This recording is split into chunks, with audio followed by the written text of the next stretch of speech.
Welcome back to the show, and a very interesting conversation we had with Caroline Simba about, of course, acceptance and not being judgmental as far as people with skin conditions are concerned. And it was a very impactful one. And talking about impactful, we have some impactful narratives that we're going to be speaking about this morning, coming out of our very favorite Taxi Through Mzansi, the anthology that was written about different aspects of situations and life things that we come across in Mzansi himself. This morning, we're going to be talking to Naseema Moola. She hails from a tiny little town in Mpumalanga. She's a seasoned educator and intermediate face HOD, as well as a history educator for grade 12s at an independent school in Lenasia. Naseema has always had a flair for creative writing and has authored and self published a kiddies book entitled Tasmia Telltale. She's also contributed to 3 popular anthologies. Through motivational speaking and education, she drives and encourages reading and in the communities. This author delves into realities, adventures, and mishaps of lives in a stark, tongue-cheek manner that will clearly mirror your very own expectations and experiences. And today she's going to be talking to us about her contribution towards the book, which is a light-hearted exposition of how a group of contemporary women living in South Africa reconcile their multiple identity strands based on nationality, place, ethnicity, religion, gender, language, amidst the heterogeneity of Africa today. Assalamu alaikum wa rahmatullahi wa barakatuh. A very warm welcome to you, my dear. Jazakallah Nafisa, and wa alaikum salam wa rahmatullahi wa barakatuh to you and all the listeners. I'm very excited. I normally do the ride as I get onto air, but unfortunately, due to signal, we've had to go audio. Thank you so much for joining me. A phenomenal person with, reading out your bio and the types of things that you've done and the importance of education that you emphasize on. It's nice to see that, you use these types of things to move forward, especially through this particular anthology. So talk to us a little bit about yourself before we go into the actual story. Okay. I think the story and me are just not separated. I love reading, I love words, I love experimenting with words, and perhaps using these words, stringing them into sentences in order to express and to mirror and to bounce off the challenges we face every day. Growing up in a small community and then in a small rural town and then having come to the city, for me was a great change. I'm sure, because it's totally a different lifestyle. Yeah, you'll see even in the book, my first chapter is entitled Through Mzansi. And so that's what I try to capture in the book, our experiences in Mzansi as the title and captures our emotions and adventures that everybody scripted. So through my writing, I like to exude and maybe, assist people and empower people through the challenges they are facing. So, the traumas, the obstacles, and ways to rise above it. That's what I like to do in my writing, a lesson, a moral, a thought, maybe with a bit of humor and a splash of tongue in cheek here and there. I like the ideology of that. Talk us through your story. What enticed you to choose that particular topic? Okay. Let's go back to our title, Taxi Through Mzansi. And that's a nice story. I think it captured a timeline. And I'm living in a small town, a rural town. We usually forget about the country towns in South Africa. Everything's about Gauteng and Johannesburg and Pretoria and Cape Town, etc. So what I tried to do was just capture the spirit. In Afrikaans, to use a nice word, they call it geselskap. Yeah. And then in our usual, our indigenous languages, we call it Ubuntu.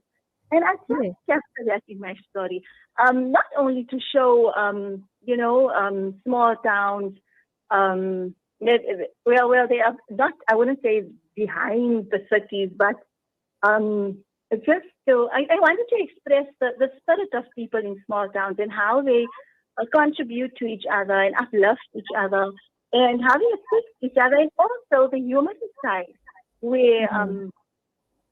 a little bit of fiction I added to my book, where I was attending a private school and everybody, and it was sports day, and here's all these people in their nice, neat clothing and their sun hats, and here comes Mm. my family rumbling along in their own Cressida. And, I just wanted to capture that part. It's a beautiful part of who we are. And Yeah. in the modern, digital age, we're forgetting that. I wanted to capture how the different cultures infused, and Mm. everybody was just there for everybody, and everybody loved each other, and they were in their space. And Nani's Dopita was on this side, and Auntie Devi from opposite the road was visiting with her jalebis, and I just Mm. wanted to show how we need to recollect and get that back again. I so agree with you. Would you say COVID-19 has taught us that in some way on reflection and retrospection to say, those were the days gone by, and the types of things that we did in those days, it's not the same now. And of course, the type of lifestyle has changed, but it's how we can Mhm. incorporate those type of things into our today's life and into our everyday life of of the good things that happened in yesteryear. Yes, most definitely. COVID-19 came with a bang, and Mm. it had various impacts on individuals, on people.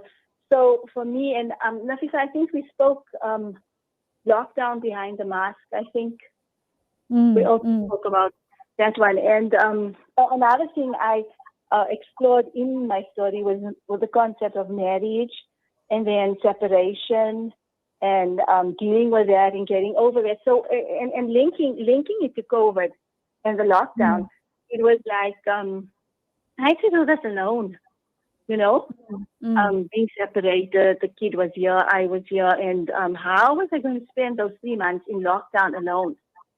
And it Right. made me reflect. I reflected upon family. I reflected upon our values. What we've been brought up with, our culture, and yeah, we Mm. need to go back to that. We need to go back to our roots. We need to realize that it's not all about a progressive digital age. Mm. I It's agree not with all you. about. It's about, as I said, trying to create that sync in some way to bring some of yesteryear into today's generation and the lifestyle we live. I mean, obviously, times have changed, and things are not like the way it was in the days gone by. But some of those really good aspects of it can be brought into perspective and can be brought into our everyday lives, depending on the types of strategies we use to be able to say, this is how we're going to sync it. But I think what I found also interesting is, you spoke about the reconciliation of multiple identity strands. And I think that's so important because, like you say, we live in South Africa, we're a multiracial society. Mm-hmm. And it's also about getting to understand each other. Each one of us has a different type of ethnicity that we come from. But it's trying to create that understanding of each other. And I think once we educate each other about the different types of religions we have, and how we can sync ourselves together from a humanitarian point of view, it's definitely going to be able to change many things. And what I love about South Africa is the word Ubuntu. Many a times when you find people are in dire straits, with the types of flash floods we've had and the riots and things like that, it's taught us to come Mm-hmm. together and to pull together and to create those support structures. So why wait for something like that to occur before we create the support structures? Why not create the understanding and the non-judgmental situation, and of course the getting together, without any of that having to happen? And I mean, I was just speaking to the lady earlier where she said, she suffered from a skin condition and she's like outcasted in many directions. And now they've started this united front movement where they go out and educate people and make them understand that it's just a physical thing, and looking at each other's inner beauties is actually what matters, and looking at the inner essence of people and getting to understand them is the type of things I think your story speaks to many a people about. That is so spot on. And that's exactly I said. People will advocate, what this beautiful lady was talking about.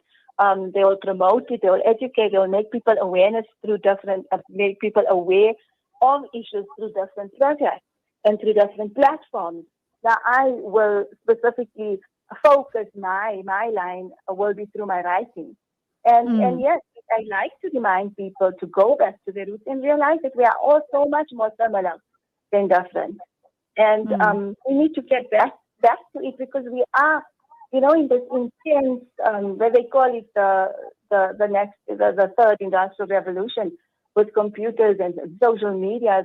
We mm, become so plastic and so on the surface mm. that we tend to lose ourselves. I mean, we're eating a strawberry sundae and we got to post it on our Instagram post. And I mean, it's fine, nothing wrong with it. But we need to realize that our inner core is linked to others and linked to the community and linked I suppose, our kids, our partners, and we do not exist alone. And that's exactly what Ubuntu is and what Justice Through Mzansi tries to capture and give back to people.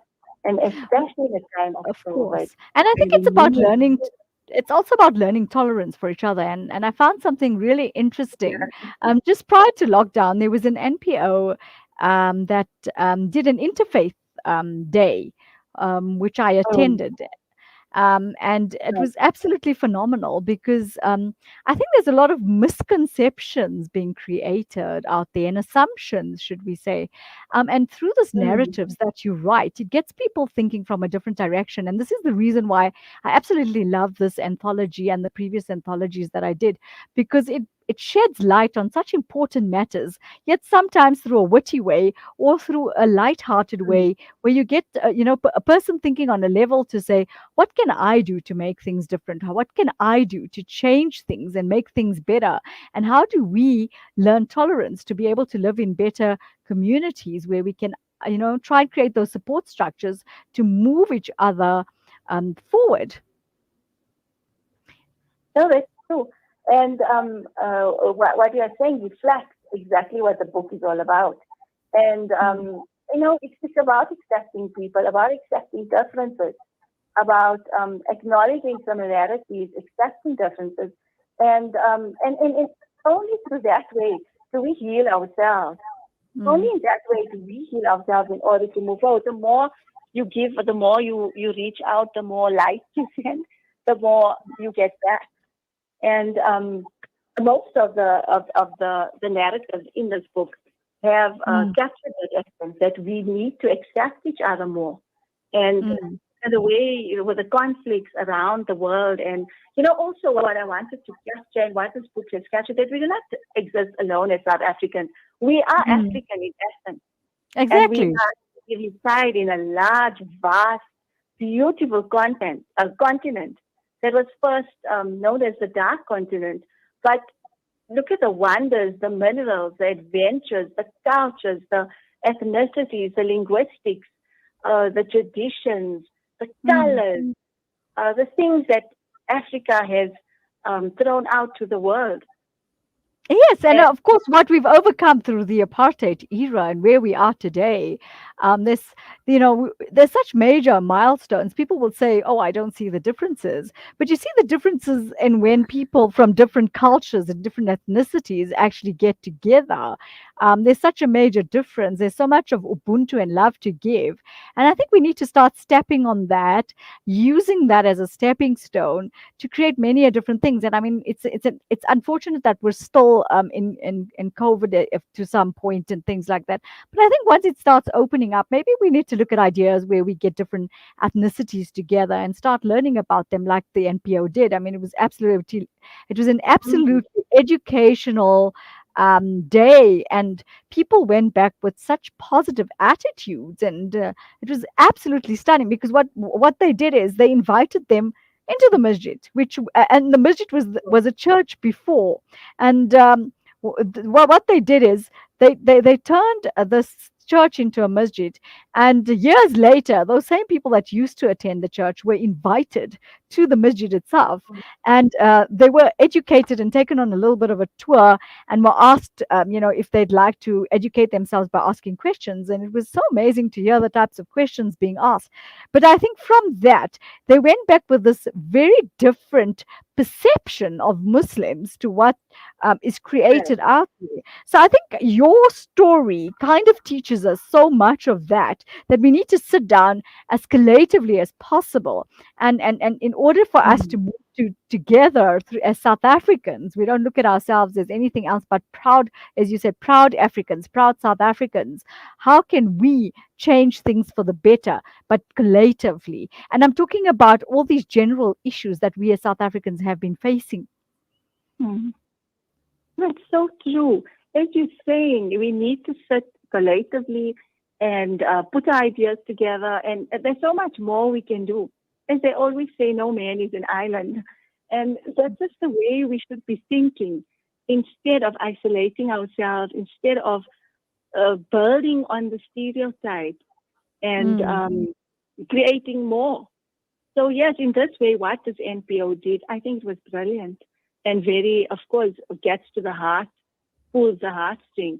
So I think maybe more of these things are needed, and we can start in our own communities, building on ourselves, and mm. then moving forward.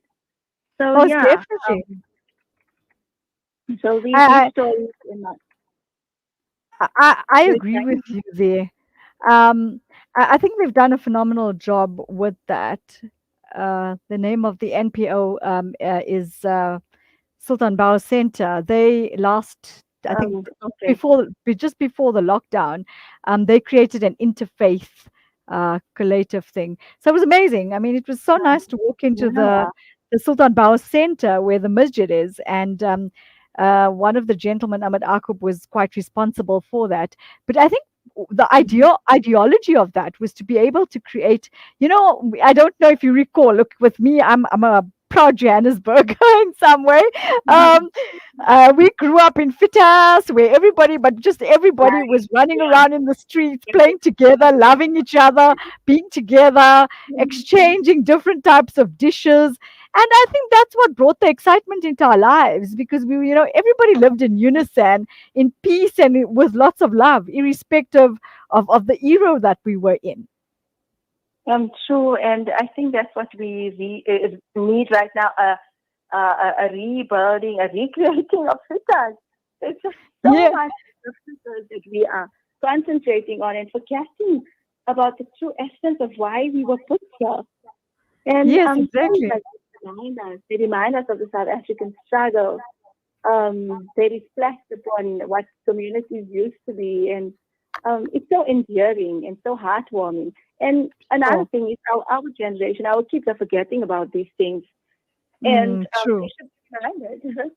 They definitely should be reminded of the cuisine, the culture, the smells, the taste, and I think it also, would you agree with me? I think it also starts with us, because we as parents and adults should actually inculcate this in them. And that's why I'm saying, look, it's a oh, difficult period. definitely.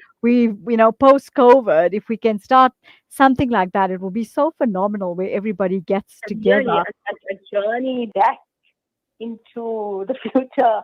Yeah, we do need things like that, and we do Yeah. need to remind Yeah. ourselves. We remind ourselves also. You know, how Yes. many of us can speak our,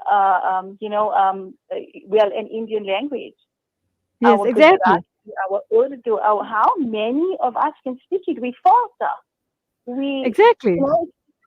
it's just not And and and it's and besides that, how many of us go the extra mile to say, I'd like to learn another language because I'd like to learn to exactly. communicate better with And others? and these languages are so expressive, and just certain expressions are unique to certain language groups, and they just express things maybe English wouldn't be able to, You're so you right. know. But stick with And me. We're going to go for a quick break, and we'll be back with you in a sec. okay. From the townships of South Africa, the refugee camps in Syria, or orphanages in Yemen, the eyes of the needy speak volumes with just one glare. We know what it's like to be at ground zero with food essentials, clothing and blankets, fresh water portal trucks, and even on site navigators. We use every cent to better their tomorrow. Become part of our journey to bring relief to all. Go to www.ashrafulaid.org or call us on 011 809 8181. Ashraful Aid, under the auspices of Maulana Suhail Wadi.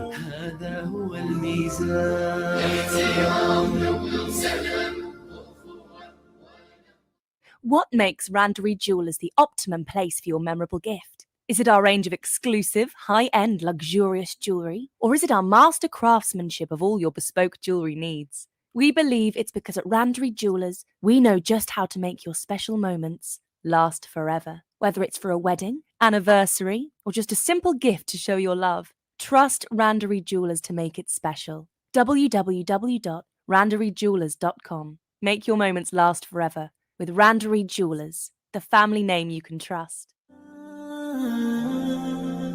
Little bare feet on the icy wet ground, a shiver at his lips, mud on his clothes. When he is cold, the hunger is worse, the nights are longer, and the pain is more severe. What if this was your child?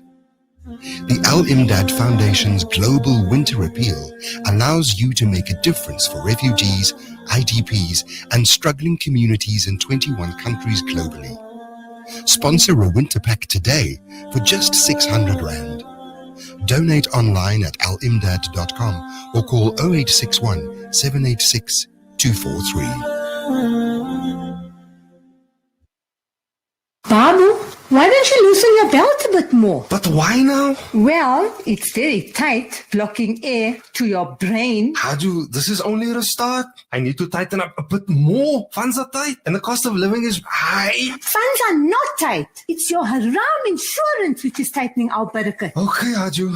I will call my insurance friend tomorrow. Maybe I must tighten up on my cooking from now on too. No, Haju, we don't need to tighten up. It's okay. Look, I'm even throwing away my belt. Don't tighten your belt. Change your insurance. Leaving Riba Insurance is easier than you think. Call Amana IFS for all your personal and commercial takaful needs. 0861 786 393. Amana, leave Riba for good. Amana IFS is a registered financial services provider. It's a new beginning. It's a new era. Salam Media, humanitarian journalism. Welcome back, and we're in conversation with the authors now. I would say we're from Taxi Through Mzansi, an anthology about all, should we say, very important topics, but with a lot of wit and lightheartedness to be able to make you think about the types of situations we're in. We're now joined by Aisha Badat Khan. She lived the first 34 years of her life in the quaint town of Ladysmith in KZN. In between freelancing as a bookkeeper and lecturer, she also taught Islam to indigenous ladies at a community center. Her marriage brought her to Durban in 2013, and she joined the family business.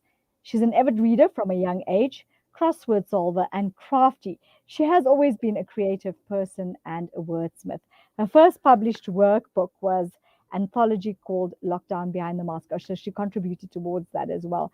With 8 countries stamped on her passport, she yearns for 100 more destinations. Wow, that's amazing. An unapologetic cat whisperer, coffee and chocolate addict, and a dedicated mum.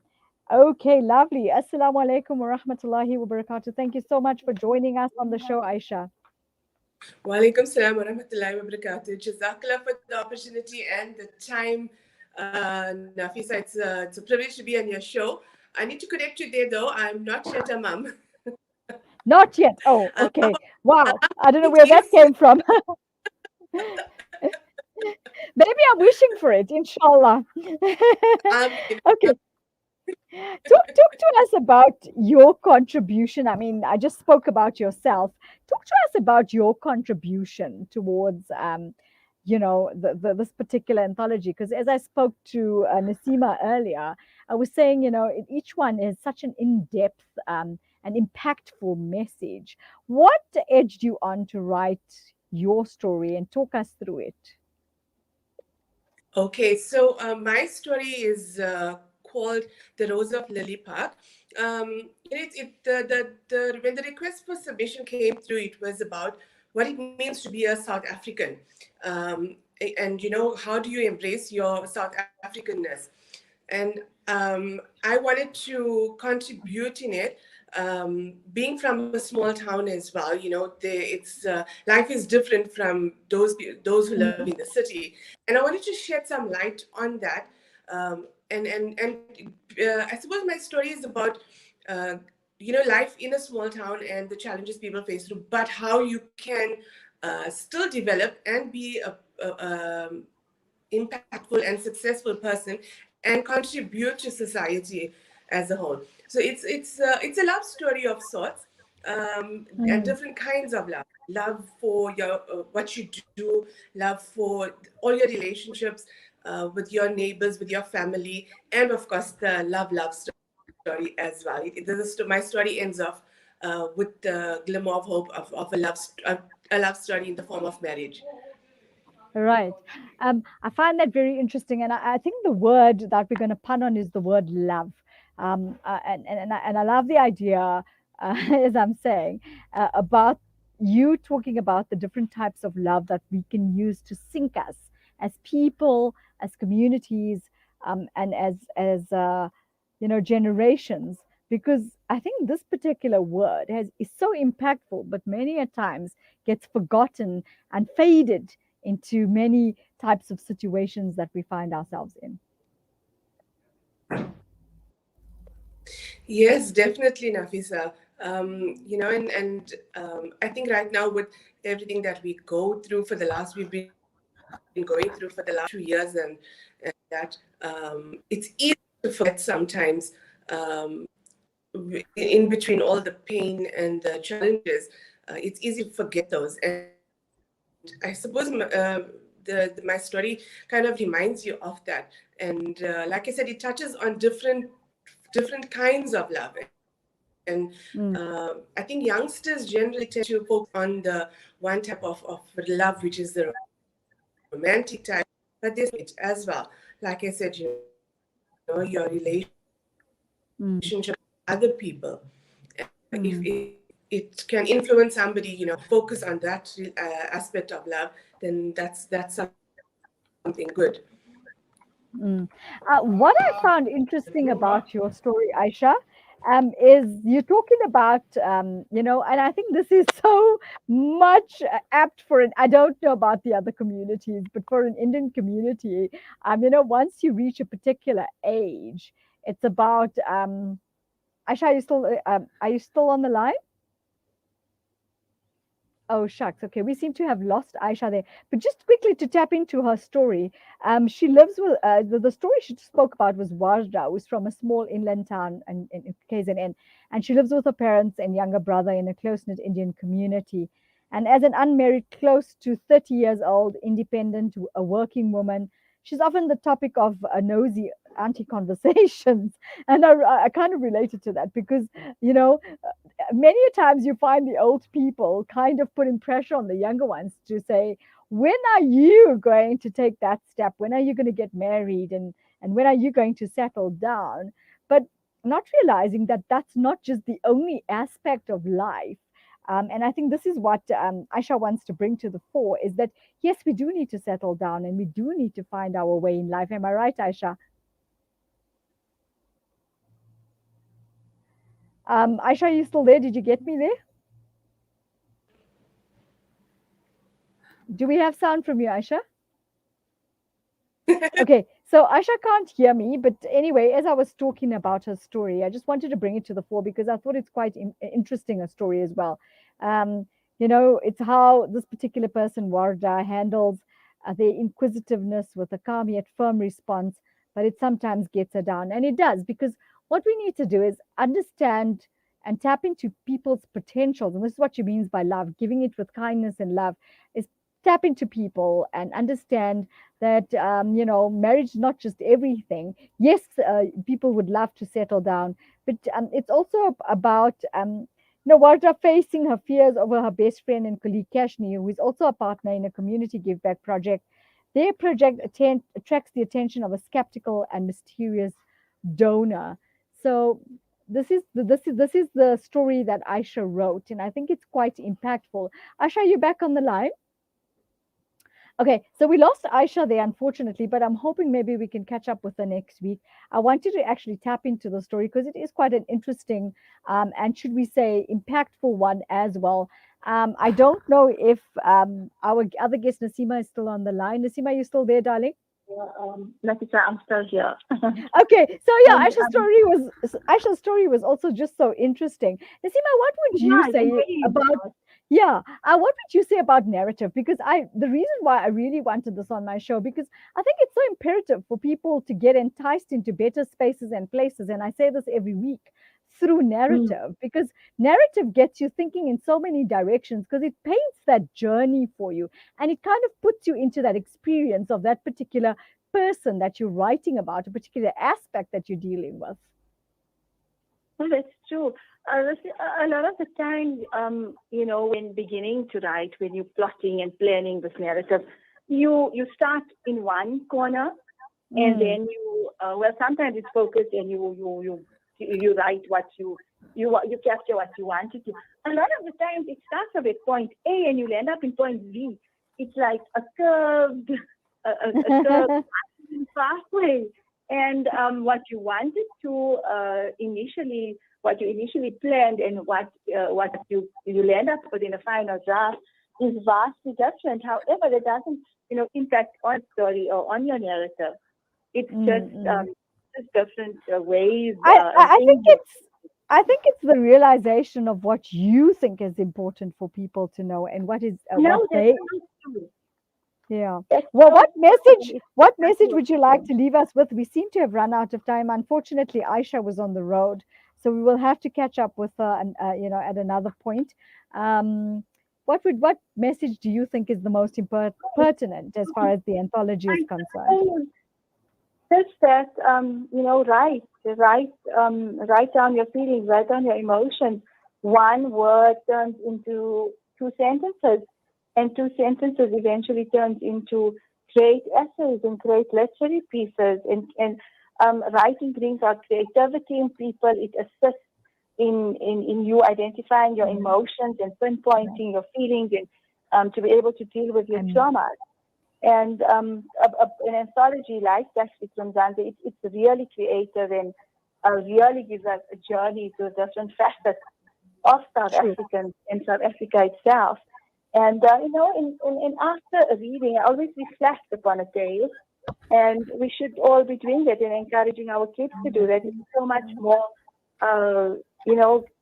give you better perspectives on life, and so much more meaning. Without reading, without writing, what are we? Of course. Definitely, without a doubt. And I think both your stories are very impactful. But as I said, you got us thinking on another level of what it is that we can do to be able to create these better relationships, better getting together, connections, creativity, retrospection. So there's a lot to it. Where can people get a hold of the book? Okay, I think they are at some of the bookstores in Gauteng, and our editor, so I think she's the one to contact. Yeah. Okay. All right. So Media Inc. is the one that people need to get a hold of in order to. Yeah. Okay. Right. Lovely. But I want to thank you. Let's see if we can get back to Aisha quickly. Aisha, are you there? I'm here, Nafisa. Oh, I'm so glad to hear your voice. Okay, so as we were talking, we seem to have lost a little bit of the essence there because the signal on your side was so bad. But let's quickly go back. Sorry about that. No, that's fine. I actually spoke to the listeners and viewers about your story, which I thought was phenomenal. The part I want to tap into, besides the love and all the essence you brought out, was the taboo part, which I loved because I always recall the older people in the days gone by. When you reached a certain age, they would always turn around and say, "Hey, when are you going to get married? You're reaching your expiry date." And I'd laugh and like, "What on earth is this Yes. now?" And Mm. I think we tend to get stereotyping what we do, and sometimes not realizing that some of those things get from as I was explaining to Naseema, some of the grand things of yesteryear needs to be brought into the new generations, like the getting together and the exchanging of dishes and understanding each other better from different ethnicities. But from your side, it would be the more educational part of each one has their own potentials, and each one will, of course, be ready to do what they need to do, what's good for them as well, and what will be beneficial to their lives is when the Okay. time is right. And I think that's something you also would love to bring to the fore.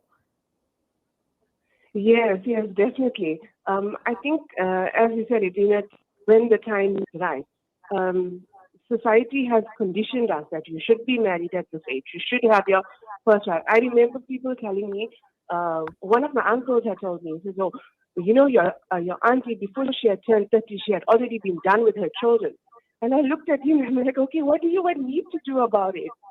Mhm. And those are not things. We shouldn't be measuring success according to those specific timelines.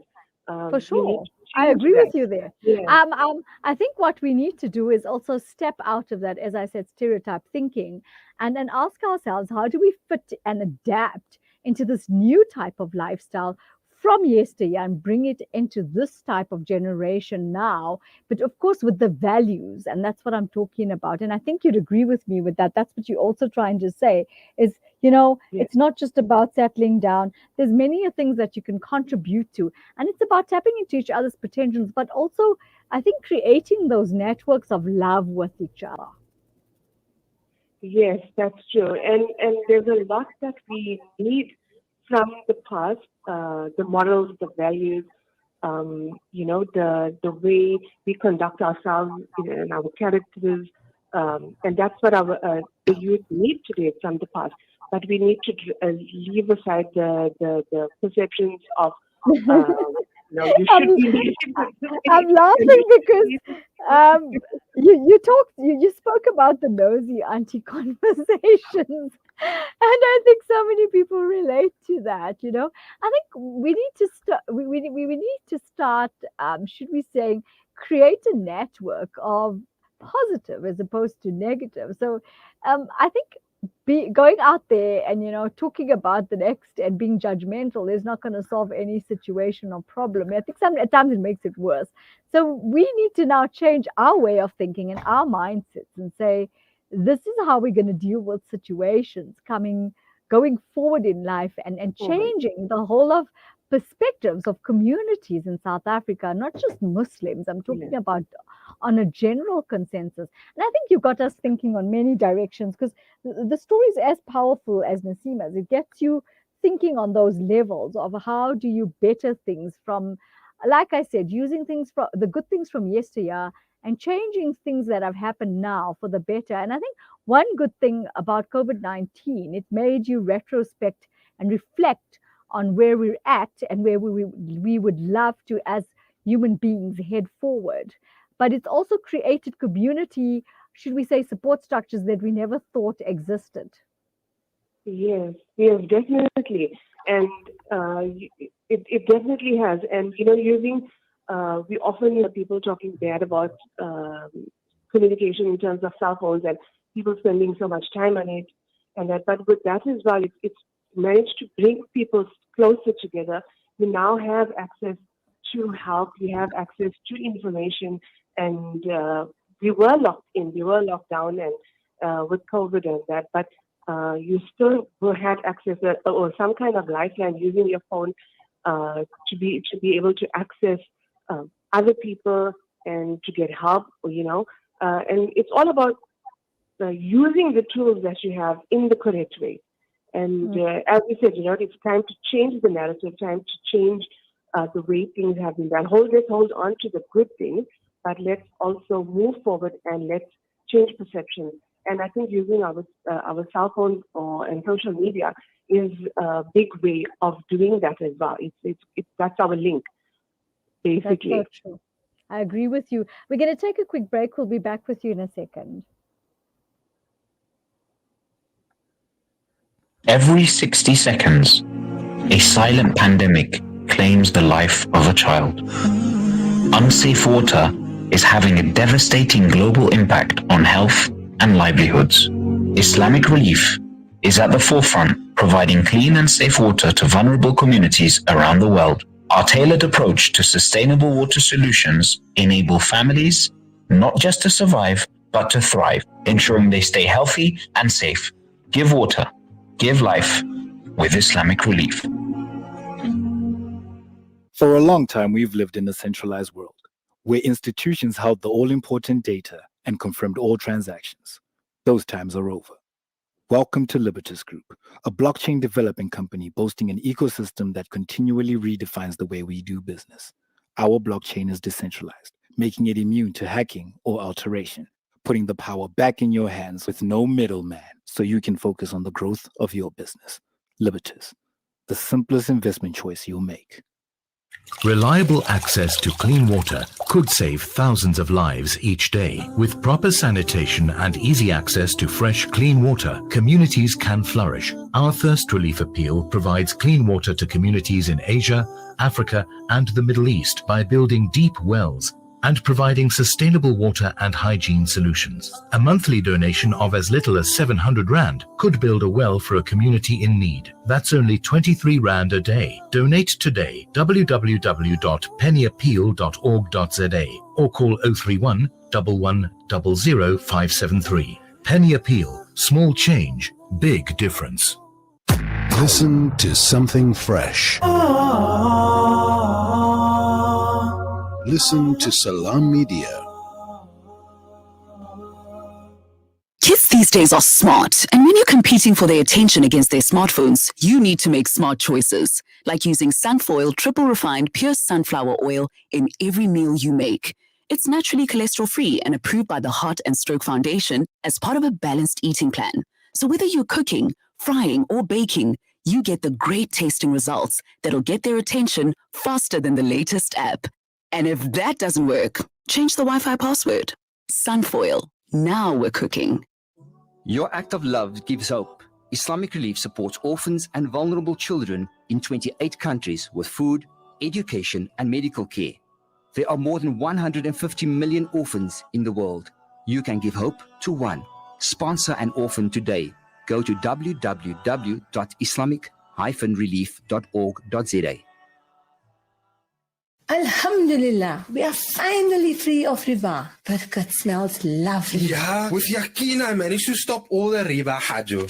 Ach, this insurance price is going up again. Oh, we are not free of riba, Babu. You need to stop the insurance. We have to have insurance, Hajo. You know how bad it is with all the crime and the accidents. Have a little yakin now, Babu. Yeah, man, I do have a little yakin. But I wish there was a way to leave all these riba insurance companies, man. It's my riba. Babu, I can't handle this. The stench. It stinks. Is that my underarms? No, the riba stinks. Please find a way to stop this riba insurance, Babu. Leaving riba insurance is easier than you'd think. Call Amana IFS for all your personal and commercial takaful needs. 0861 786 393. Amana, leave riba for good. Amana IFS is a registered financial services provider.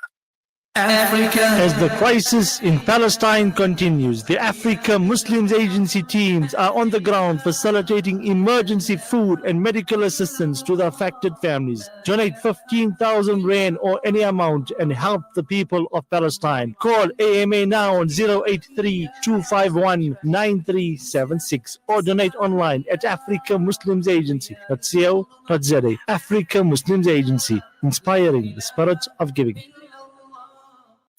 Breaking stereotypes, moving boundaries, joining hands.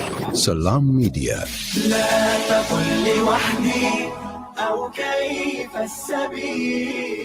Humanity sets the agenda.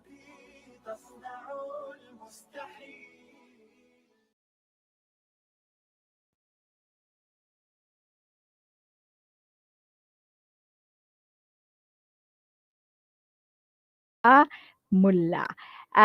Naseema and Aisha, what is this meant for you? Let's start with you, Naseema. What is this meant for you, knowing that you could contribute in such a way that would get people thinking on a very different level and give them real good food for thought? Okay. I guess that's what it is, food for thought. And also expressing my views, my thoughts, and hoping to catalyze others into taking action, into believing in themselves more, into a part of my story also explored a separation and divorce, and okay, Aisha did love, and so it's things, stigma, stereotypes, and so at certain times someone needs to push you to face the reality, to face your trauma, to face your fears. And people need to tell you, or people need to remind you, or something needs to remind you that it can be overcome. And there is a hope. There's always a hope, and there's always humanity, and there's always tenderness. And I think through my writing, I like to express that. And, I want to use it to make a difference in people's lives. And I want them to know that they are not alone. And narrative, such a powerful way of hitting Sure. home. I agree with you there. The word stigma says a lot because there's so many topics in communities and societies nowadays that are so difficult to be discussed, and divorce is one of them. Separation is another, and then you find all these different conditions, like I was speaking to a guest earlier. And I think it's about, like, as I said before, not being judgmental. We will never understand the types of experiences and the situations people are in until we experience it ourselves. So we cannot be judgmental as far as that is concerned, but rather create the necessary support structures. And I think yours and Aisha's narratives and all the other narratives in the anthology teach us something or the other, referring back to this as well. Aisha, what is your take on that? For me, having my story published is a wonderful opportunity. First, it was fun putting together a story where I could dictate what's going to happen. Sometimes in life we go through things and we feel, why me? And I can't control what's going on. But with this, I could control the storyline. I could control how I wanted this to end. And I suppose that was a fun way. That was fun for me. But having said that, also it is about getting a message across. It is about portraying some kind of message. And like as Naseema said, a big part of it is hope. That no matter what your situation is, with her story, it was being stigmatized as a divorcee. With my story, it's single and you're so old and you're still single. You're so old and you're still single. So finding that hope in whichever situation you are in. With my story, she found happiness and comfort in what she was doing. She found happiness and joy in living with her parents. So it's about portraying that message of hope and happiness. That no matter where you are in life, celebrate it and appreciate that. And yeah, in a way, it's amazing to be given an opportunity like this and to be alongside other authors with such skill and with such capabilities. So to be included with them in this has just been amazing. Alhamdulillah. What message do you think you'd like to leave our viewers with today? Something that you think is the most important? I think I would say I'm going to follow with Naseema and say hope. Hope. I think we're living in a world that feels quite dark right now. There just seems to be so much going on, but it's a message of hope that if things do get better and to carry on, to continue, don't just sit with the circumstances that you are in. Persevere and with whatever it is that you are doing, because things will change. Things can change. Right. Naseema, on your side, what would you like to leave us with today? I just want to say, we all often harbor that I want to change the world, I want to make a difference in the world. And it's not always about putting on your boots and taking your axe and getting into the battlefield. You might just be blown to smithereens.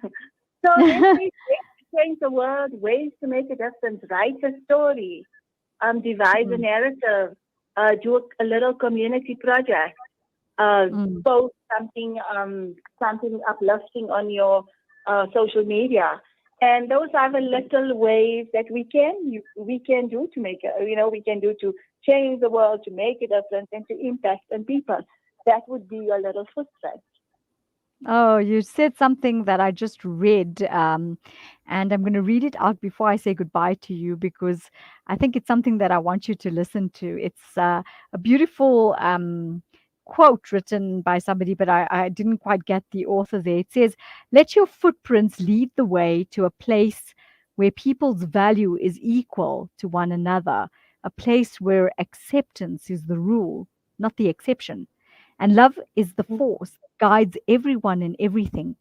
And take care to make your footprints clear enough and deep enough so that those who come after you will find their way to that exquisitely beautiful place." Oh, that is beautiful. Yes, And and you can leave your footprint through your art, through your drawings, through your writing, through your voice, and that's it. Yes. And it's, I think, taught us the uniqueness of each person and how each one can leave their legacy behind, but also through those values that we spoke about. And I think this particular phrase or quotation is very apt for the anthology and for what you've written, and of course for the general consensus about what we spoke about life and the types of values that we need to bring to the fore. Definitely, it does, and it does capture and encourage people to move forward and leave their footprint. And that's what it should be all about, Ubuntu at its best. That's right. Aisha, your take? Yes, definitely. And you're talking about footprints. I think a lot of us become overwhelmed and think that I can't. And when you see other people achieving a hell of a lot, you feel, I can't do that. I can't go so big. And you can just start small, start wherever you are. As you said, some kind of charity project, some kind of anything, any small contribution you can make. That's why, and I think in my story, she's a small town girl, and she's got this pet project that she started off with her friend, and it's a small little thing, and you can do that small little thing in your place, wherever you are. And as long as you make the intention and you start with it, and it will definitely take you far. Your footprints may be small and not very deep right now, but as you continue walking, it's going to get deeper, and you're going to make a difference. And I think that's a lot of the story is focused on as well. That go forward and go for your dreams. That's true. But I want to thank you so much for joining me. It has been a pleasure chatting to the two of you. You've definitely, I think, created a major impact with myself and the viewers and the team with regard to the type of stories that you've written and the anthology. And it's got us thinking in many directions. So Jazakallah so much. Wishing you nothing but the best going forward. And I'm hoping we can tap into other phenomenal stories next week as well. Do take care and all the best going forward. And we're looking forward to listening to those other stories that you're going to be writing soon. Inshallah. Jazakallah for the opportunity. It's been exciting being on your show again, Nafisa. Thank you so much. Jazakallah to you, Aisha. And Naseema, thank you so much as well for joining us. Wishing you, the two of you, nothing but the best going forward. We're definitely proud of our authors with the types of impactful little stories that they've created. And all we can say is carry on driving that taxi through Mzansi and creating that impact. From myself and the team, we want to thank you. Assalamu alaikum. Jazakallah wa alaikum salam. And that was Sister Naseema Moola and Aisha Badat from the authors of Taxi Through Mzansi, an anthology which I think you really need to get your hands on. Something really important. But you know, late Desmond Mpilu Tutule said something that I found very interesting. It's a prophetic voice of reason of our nation. And it says, do your little bit of good where you are. It's those little bits of good put together that overwhelms the world. And it's so, I think, impactful and so true. So there's nothing like narrative, and there we go. But for myself and the team, we want to thank you so much for joining us on a show that got us thinking about the types of situations that we find ourselves and how to deal with it to be able to create better communities, better support structures, and a better quality of life. And I so look forward to chatting to you same time, same place next week. From myself and the team, have an absolutely lovely one. Assalamu alaikum wa rahmatullahi wa barakatuh.